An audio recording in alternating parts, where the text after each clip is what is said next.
Tense is the sense of a sentence, as I have already told you in my previous class. This tense adds sense to the language. So, today we shall discuss about the present tense, highlighting on some of the important rules of Odia language that will be helpful not only to my students learning English but also to the parents and specifically the housewives who are watching and teaching their children. Out of 4 basic skills of language, listening, speaking, reading, and writing, speaking and writing are the productive skills. We use these productive skills to produce language. Specifically, countries where English is the second language, most of the students are afraid of speaking and writing English. My dear children, don't be afraid of English. We shall start our class today recalling our primary school days where we were learning this is a book, that is a pen, which is the most easy as well as the most modern way of using the language. So let's start our class with the be verb and the possessive verb have in their use in the present simple. Look at the song diagram that I am drawing for you.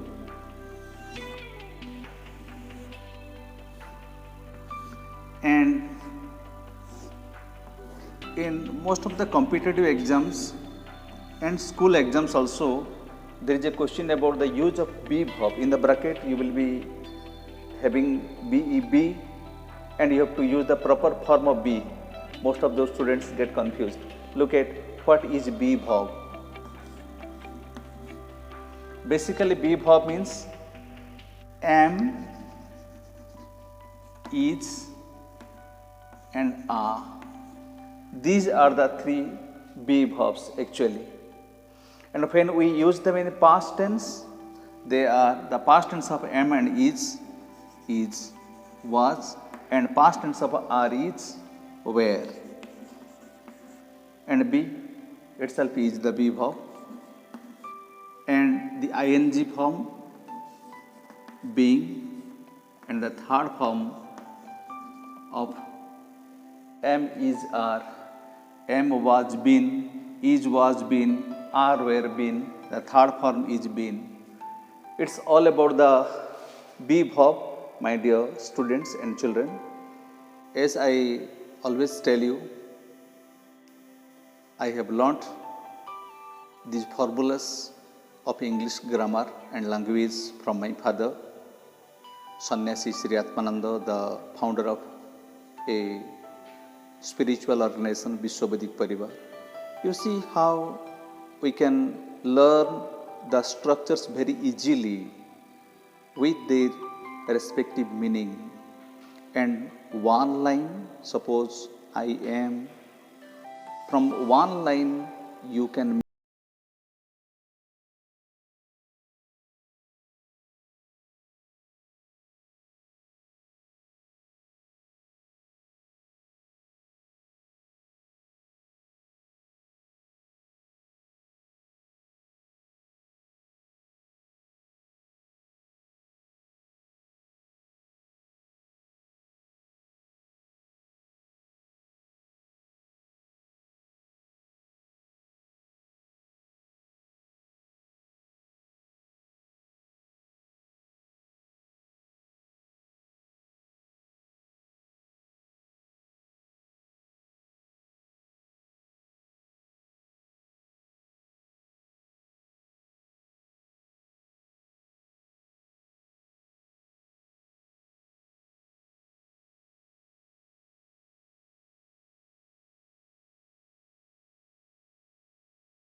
where we can easily understand the basic four forms of four aspects of present tense: simple, progressive, perfect, progressive.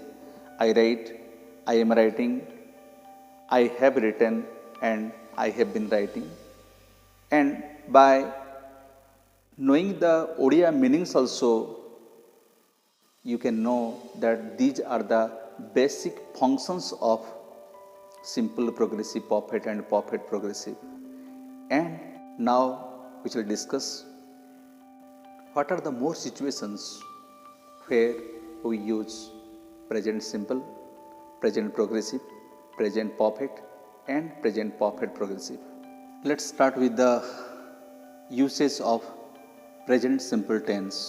What are the different situations, common situations where we use the simple present or present simple? So first is the permanent action. So there are certain permanent or long lasting situations, maybe the facts, universal truths, scientific truth, or historical truth. We have to use the simple present or present simple. For example, as I told you, the sun rises in the east, or water boils at 100 degrees Celsius. Let's go to number 2, the repeated habitual action. In repeated, regular, or habitual actions, we have to also use the simple present.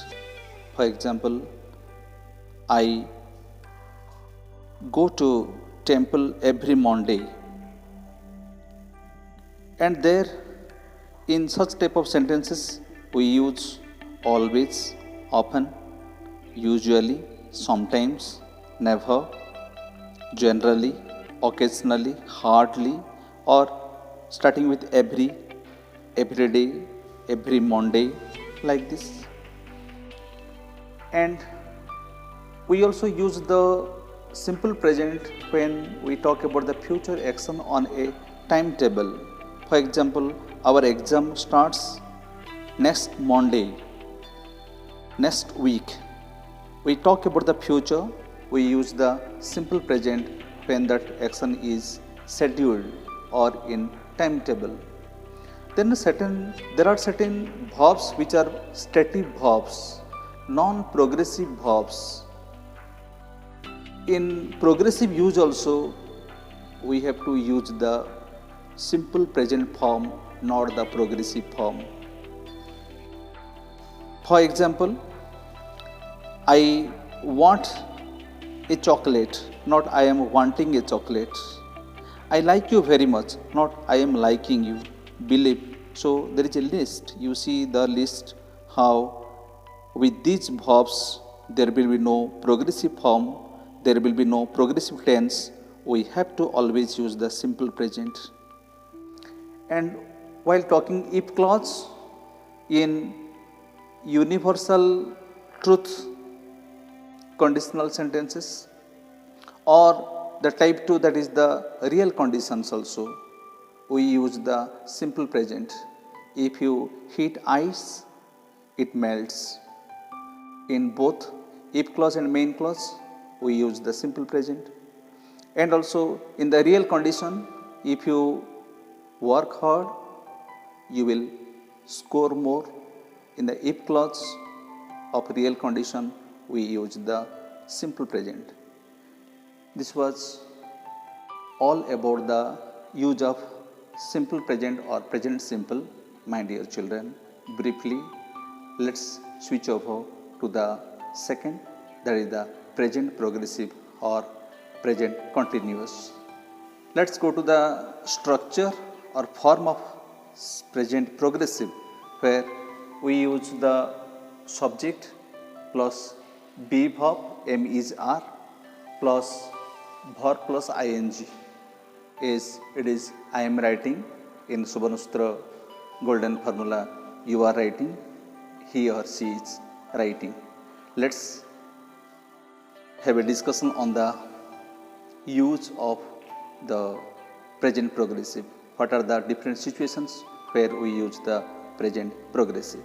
The first is temporary action. Every day I play cricket. Today I am playing football. So the first I play cricket, it indicated to a permanent action. However, today I am playing football, it indicates to a very temporary action, the action for a limited duration. Come to the second usage. It is used for actions now or around now. Now I am discussing with you on the present simple or present progressive tense. But when we talk about Mr. Sunil is writing a novel, this may or may not be happening at the time of speaking, means it is around now. And third, sometimes we use also the present progressive while talking about the changing conditions. Prices of vegetables are going up every day. The lifestyle of people is changing day by day. So here also we use the present progressive tense. And the last one is plans for future. There are many such uses, but some common usage we'll discuss here in our class, taking to the time into consideration. We are visiting Nandankanan next week. When we talk about this, we use the present progressive, but we talk about a future time, that is the next week, and this is a planning for future. These are the four common or basic uses of present progressive tense. Next, let's have a discussion on the present perfect. The first is the structure or the form, subject plus have or has plus V, third form of the verb V3, and I have written, you have written, she or he has written. Let's go to the uses of present perfect. The first is the past events connected with present. I have broken my legs. It is the past time, the action has taken place in past. I cannot go with you, it's the now or the present time. So I cannot go with you, this indicates that there is still injury in my leg. I have broken my legs. The action has taken place earlier in past, but the result is still present at the present time. Let's have discussion on some other uses of present perfect. We also use present perfect for the recently completed action. For example, he has just posted the letter. We use also just, just for these immediate past actions. Next, the writers who are alive. For example, Dr. Saubhagya Misra has written a number of poems. We use the present perfect for the writers, for the poets, for the creators who are still alive. But Gopabandhu wrote a number of poems in Odia. We use the past simple because Gopabandhu Das is no more. We use I have gone when the subject is either there in that place, not here, or on the way, not returned yet. And we use I have been when the subject is no more in that place, he has already returned here. There are also certain adverbs, those go with the present perfect, and they are just, ever, never, lately, recently, already, yet, often, etc. Finally, we shall go to the present perfect progressive and see the structure: subject plus have or has plus been plus verb plus ing, or base form of the verb plus ing. I have been writing, you have been writing, she or he has been writing. And now let's go to the use of the present perfect progressive. The first is a past action, continues now and likely to continue also in the future. For example, it has been raining for 3 hours. The action has started earlier in past, it continues now. Also, it may also extend to the future. And the second one is with the words for how long and since when. With these two phrases also, we use the present perfect progressive. For example, since when you have been waiting me? For how long has he been suffering from fever? This was the forms and uses of present simple, progressive, perfect and perfect progressive. Let's go to the slide again, the Subbanasura serial number 2, where you can again have the idea about the similarity between two languages, English and Odia. Please also take the screenshot of the same page so that it will be helpful to you in future for reference. So when you go through both the structure as well as the meaning, the sense of the sentences, the proper use of these sentences or such type of sentences in situation, I think you will have no problem in use of English language. Don't fear, I am here children, meeting you in the next class with the past tense. Till then, take care, bye bye. Hello everyone, I am Sanskruti. So today's class was very easy to understand, right? We will get such videos very often. So please subscribe our channel to get such videos. Bye bye.